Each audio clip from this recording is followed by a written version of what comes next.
It's just Jersey, man. We're a different breed. Place. Who doesn't want to win in Jersey? What's up, everybody? John Forcer here. Breakdown from the barn. We're on episode 44. With me, as always, the greatest mind in wrestling, Eric Winnuck. And we got a big guest here today. We got the coach of Rutgers Wrestling, Scott Goodale. Scott, how you making out? I'm doing good, guys. Great to be with you again, back for another season. So fired up to talk about everything that's went on so far and what we have coming up. So look forward to it. Nice. So we're excited, man. You just did a trip out to Cali, very successful trip. Why don't we jump into that first? Just any highlights from that trip, anything you learned? I saw some of the pics on the beach out there. I was jealous of that, but looked good, out there for your first run. No, it was a great experience. We always like to get on the road. We always try to get to California. Obviously, we're recruiting that state pretty heavily right now, so that didn't hurt us being out there for sure. Had some interesting stuff after the duel with Yara and Paz, thinking the sun was going to come up on the west side, and so they ventured out there with Pollard, and they realized that doesn't happen. That happens on the East Coast. So wasted trip for those guys, but they got in a nice cold plunge. That water's really cold out there, but overall, really good trip. Got to see some young guys compete. Some of the veterans, some of the new guys coming in, got a couple bouts. Butler, Moore transfer, so it was good to see them compete. We split a bunch of weight classes, and just good to get down to weight, compete. And listen, Cal Poly's defending Pac-12 champs. It's a pretty good squad out there. I think that win actually is going to be pretty big later on in the season. They're going to do some good things this season. So I was proud of the effort, proud of the fight, proud of the way that we handled travel. That's always a big deal. Everybody thinks it's so easy to go across the country and make weight, have two duels and all that stuff. So just really good effort all around, and was fired up with the result for sure. Yeah, we're going to run down the lineup, but talking about the duel, definitely a good first match against Cal Poly. But talk to me about Mitch Moore, because he's a grinder, man. For a lot of guys who don't know him, were introduced to him. It was almost like watching Iowa-style wrestling, just gritty it up. And got a little controversial there. So with with some of his tie-ups, you guys are going back and forth. Why don't you give us a little insight what was going on there in the mat? Yeah, listen, he's a front headlock guy, and he's very dangerous in that position. And one position where he's kind of, we call it slip the grip, and he's got a head and arm. It's not really a choke. And, they kept yelling for a choke and yelling for a choke. I mean, clearly when we wrestled more, I shouldn't say when Anthony White wrestled more last year at the national tournament, we were very aware of where he was really good in that front headlock situation and how he slips the grip. So we were mindful of it. And then now he's on our side. So it's pretty cool. And I got together with the coach there a little bit, and he's like, exactly what he's doing. And I was like, man, and it is nasty. You don't want to get caught in that. So he's not lying, but I don't think he was doing anything illegal. He does have an arm in there, and they thought he was getting after the carotid artery, but he's physical. He's physical, and then he quite a bit ends up in a cement job, whether it's on top. In this particular instance, he jumped over a claw ride and ended up in a cement job. So just very, very dangerous. I think he's going to draw a lot of fans. Especially our fan base. They're going to love him because he gets after it, and he's a pinner. He's a pinner, and we saw that firsthand. So good match for Mitch. Yeah, speaking of pinners, Saldana, again, the walking heart attack, man. If you've never seen this guy wrestle, man, just buckle up and ride the wave. We like him. I know we like to get him a little more technical, try to, learn a little bit more wrestling. But again, just always excitement when Saldana takes the mat. Yeah, he's fun to watch, and you're right. It's a heart attack waiting to happen, but it is what it is, and we live with it. And I'm thinking about his practice today, and it was all leg attacks. And he has great leg attacks, but he's also really comfortable in his positions. And as long as he's been successful, I'm sure he's going to be incredibly scouted throughout the season. So we always say it to him. It's going to be baseline defense, and a great leg attack is going to win him a national title. And hopefully he believes in that and continues to develop it. Yeah, it's interesting. It's I do dabble in the jiu-jitsu. I'm not the best jiu-jitsu guy, but it's like textbook jiu-jitsu stuff, a lot of what he does, and he kind of hooks that leg and gets the underhook and elevates it up. But he never did jiu-jitsu. I was surprised at that. I actually sent a note to his mom, and she asked him, and he said he tried it once and got beat by a girl and then never went back. But it's like textbook jiu-jitsu stuff that he does and just does it really well. He's got that weird little toe. If you ever watch him wrestle and you really dissect it, he's got this toe, and then if he hooks you, you're going, and there's really not much you can do about it. It's kind of a weird position to be in, and I've tried to defend it quite a bit, and I never thought his headlock would be that dangerous, but it really is. So he's really good in those positions, and it's exciting to watch. And I agree with you. If he gets some of those just basic stuff down and then the funk just comes, I mean, that's going to be very dangerous, because now he's all funk last year, and that's coming in as a freshman. So he's exciting to watch. Let's talk about other guys in the lineup. Let's go down to the bottom. Dean Peterson, heck of a year last year. What are your thoughts on him coming back this year? He didn't like the way he competed. He didn't like the way that match ended. He was kind of going backwards, but protecting a lead. So he wasn't really happy with that type of performance. And I think that kid's going to be really good down the road, but the kid he wrestled, meaning, but it's the first match of the year. The best thing about the match, both of them, is we were able to get tape, or get these guys on tape. And we had a great film session with the whole staff and the whole team together this morning. So anytime we can get these guys on tape is good. And that was a really good learning tool for that 7 minutes for Dean to watch and how he reacts, in a tight match like that. And we have to be better there, and he understands it. And listen, the kid trains like nobody I've had in a long, long time. And that's saying a lot. So he trains at a really, really high level. He's an incredible worker with a great work ethic. So there's a little bit of nerves there, I'm sure. I'm sure there's a little bit of feeling that national ranking, right? It's out there, and there's no question people think he can win a national title, and sometimes you listen to that too much, and there's a little bit of letdown, and maybe there was a little bit of that last Friday night. Well, good wrestlers find a way to win. I know it's a cliche, but it literally is. And I'd rather be the guy who gets away with the win when he didn't wrestle his best to the guy who gets the moral victory. He showed really good, but he doesn't get the win. So to me, good wrestlers win matches. So just going down the lineup, obviously on the lower weights, we got some new guys coming in. Obviously, you mentioned before Butler. But on the not that I don't want to bounce around, but since we're talking about new guys, why don't we go into heavyweight? Because that was a breath of fresh air. And we all listen, I'm going all the way back to the heavyweights we've had some pretty good ones. I remember Russo, obviously Billy Smith, obviously we just had Boone, but this kid's something special, and I think he's a great addition. So talked about our new heavyweight. He wrestles, he wrestles in all three positions. He's good on top, he can get off the bottom, and he's very, very technical from the neutral position, and he does some really interesting stuff. And you guys would love watching him train, man. He's an incredible athlete. He's one of our best swimmers, and he's one of our best runners, and he just trains. He trains with the lightweights. There's no, usually you separate, the lightweights from the big guys when you go on these mile runs, and he's right up there with our lightweights, and runs under a 6 minute mile pretty easily, and he wrestles at an incredible pace. And I'm anxious to see where he goes with this, right? He's 245 pounds. Is 270 going to be too much? I mean, he's always won, but I'm talking about, are we going to beat the best guys? Are we going to beat the Air Force kid at 270? I'm anxious to see those type of matchups. Now you got, obviously, Gable coming back, so that presents. But I think of Penn State, right, really big, and I think of Air Force really big. How does he match up with those guys with the pace that he wrestles at? But fun to watch, extremely technical, into wrestling, which is really, really cool. Just a great kid to get to know and just hang around. He's super, obviously, right? He's from Harvard. He's pretty bright. Smart, And right? yeah, sometimes I feel a little bit uncomfortable around him, but because he's super smart, But any type of technical issues, I go to him and get it cleaned up pretty quickly. So just our fans are going to love this kid, and he's just a incredible person. Excellent. So let's talk about Shawver, going 133 this season. What's your season outlook on him bumping up a weight class? I think Dylan Shawver could beat everybody now.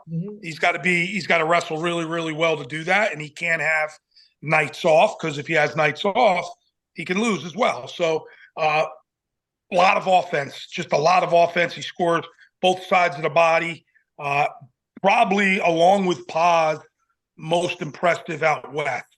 And that's coming off a very bad world championship, right, where he went 0-1. So we were happy with the way he competed. He had a lot of energy. I think being at 133, we always worry about. I know our fans, and listen, even a coaching staff, right? You got a guy bumping up 133. You got Tony White bumping up 165. You got guys, getting heavier. How does that pan out? Well, I think this is good for Dylan. There's just a whole heck of a lot of energy.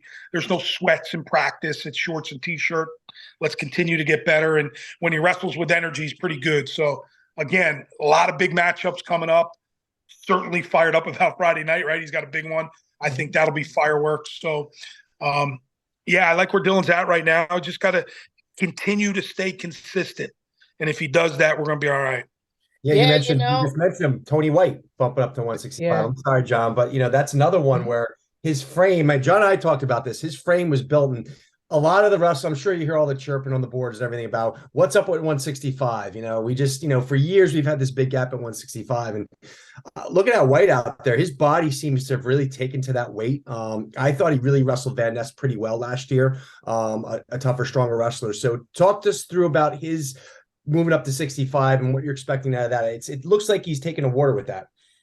Well, it's his lifestyle, right? It started the day after the national tournament. It didn't start when we got back on campus in September. This has been going back since March. He's plenty big.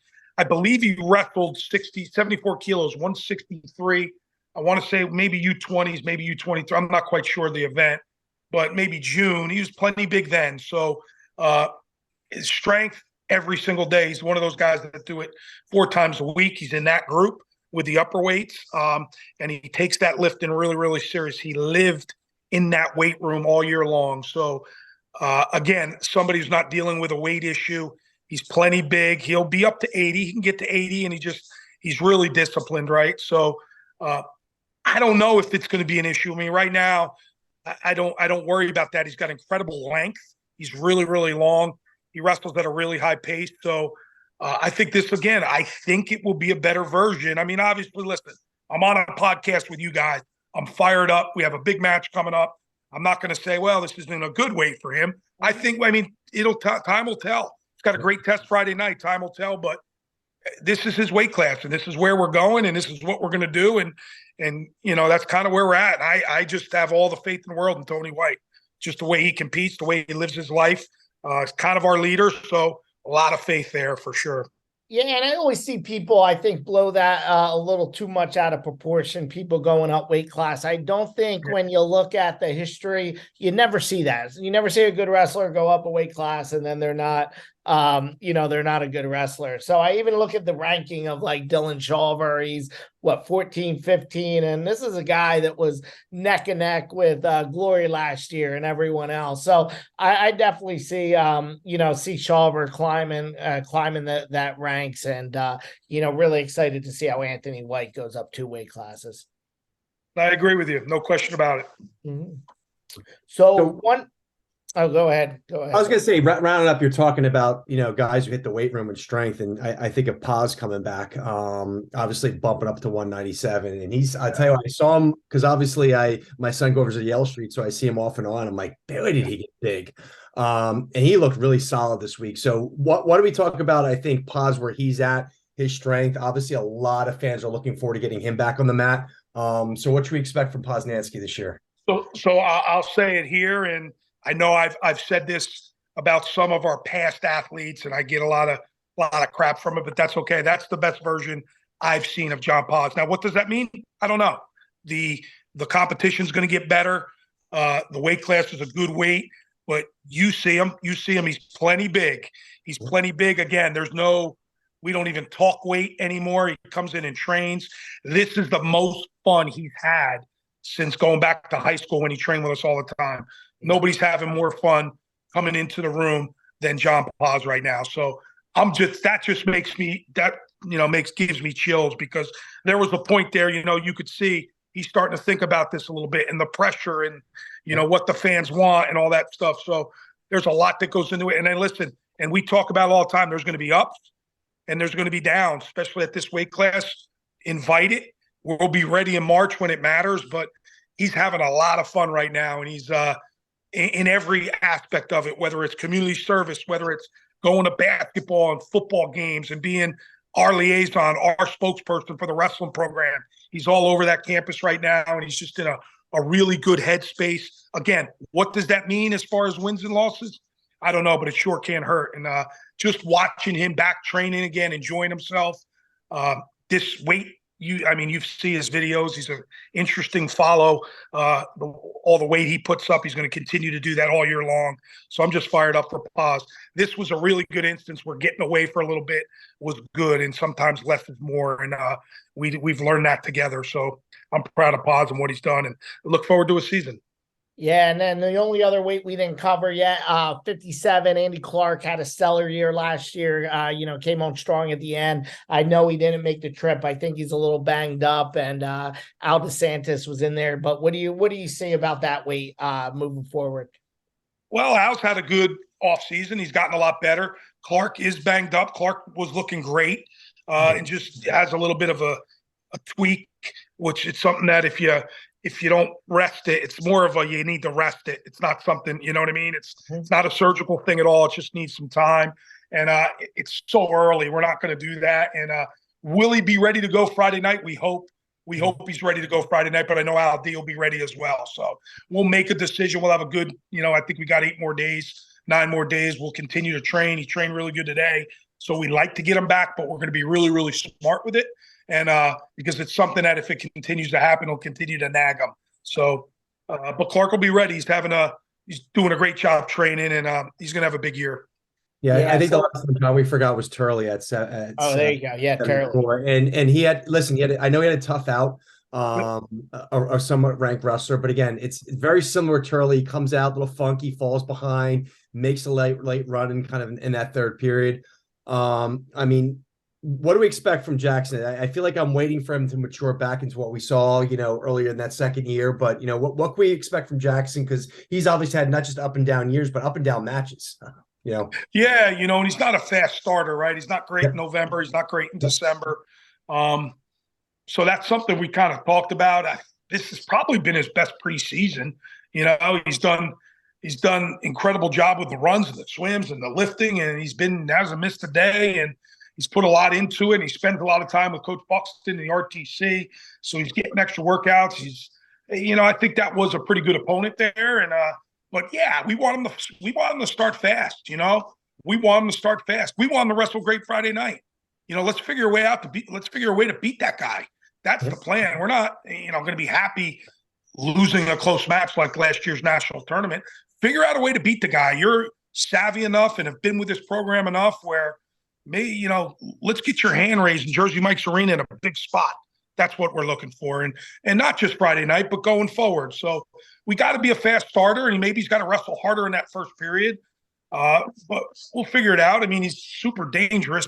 He continues to be dangerous. And I would love to see him get off to a good start here in November, December, and see where that, instead of playing, from behind all year long, let's get out to a fast start. That's kind of some of the things. And I'm not one bit frustrated with him at all. I love the way he's trained. But I'd like to see him get off to a fast start. Yeah, excellent. So let's move on. Friday night, we're pumped. We're ready to be back there. I know a lot of people should be back there. Should be. It's going to be exciting. It's going to be exciting. I know we were talking before. I think some big names are going to be back in the building. We saw them there before. Why don't you fill us in on that first? I think we got Frazier. I know everybody's seen the tweets with Frazier. I know Frankie will be in the house, and we'll have some basketball people in the house. So we'll see. We'll see who shows up. But I know it's ticket sales have been great. It's all over New Jersey. It's a big deal. They got a lot of guys that have left New Jersey and went down to Blacksburg, and that's okay. That's all part of it. So this. I know Makai's coming back home, so that's good. Eddie Ventresca's coming back home, so that's good. That'll bring some fans, hopefully, and we'll have a huge recruiting weekend. There'll be some major recruits on campus for the dual meet and the weekend, so that's exciting. And this is something that I love doing. I love having big matches. You guys know that. I'm a dual meet guy. This is great for our sport. This is great for our state. It's great for our university. We need more of it. Am I building it up? Not really. It's a match in November, but it's a really good match in November, and I get a good chance to scout them tomorrow night. They're going to wrestle Ohio State, so we'll get a good look at them there, and we game plan a little bit, and we try to figure out a way to knock off the number 3 team in the country. that's what we're trying to do. And when we were able to do that in the past, we've beaten Virginia Tech. I think it was 2011 with Winston's team, and we beat Nebraska with with Gravina and Ashnolt's team, and Richie and those guys in 2016 maybe, when they were 17 maybe, when they were number 3 in the country. When those type of moments happen, it's incredible for our program. So let's do it again. We want to, and listen, we know we're up against it. We're going to have to pull a couple upsets, and I just think we're capable, and let's see if we can do it. And if not, you're going to get an incredible effort out of us, and that's all we can ask for. Yeah, I was going to say, Scott, you're bringing back memories, because I was going to say it was like 2010, 2011. In fact, I think that was one of the first big matches, because people, we call breakdown for the barn from a reason, okay? That's what we wrestled in the past, okay? And I remember when you brought us into Jersey Mike's Arena, which at that time was the Rack, Virginia Tech was one of those first big matches. I remember you did one of your first skull sessions there, and the place just went insane, because I think this seems eerily similar, because I think they were, 3rd or 4th ranked at that time? Yeah. The big upset. So to me, it's like coming back full circle here, where now this really is our home, bringing them back in a similar situation. You said Makai's coming back to Jersey. So to me, it's you bring back memories when you say that. Anybody else you want to mention? Obviously, that John and I know the lineups up and down, but who else should people be aware of on this Virginia Tech team? Top to bottom. I think guys like Joey Fangaro and Shane Cartagena-Walsh, Luke Gayer, those guys give us incredible depth, and they're going to wrestle. You're going to see them throughout this season. Those guys are going to be in our lineup for sure. We got Devin Britton's came back for his 5th year, so he's kind of a staple in our program and can go anywhere from 33 to 41. But I think those guys that I've mentioned you're going to see them somewhere along the line in a wrestling matches in our lineup, because maybe our guys with some of the older guys, maybe it doesn't have to be more than 20 matches in the season.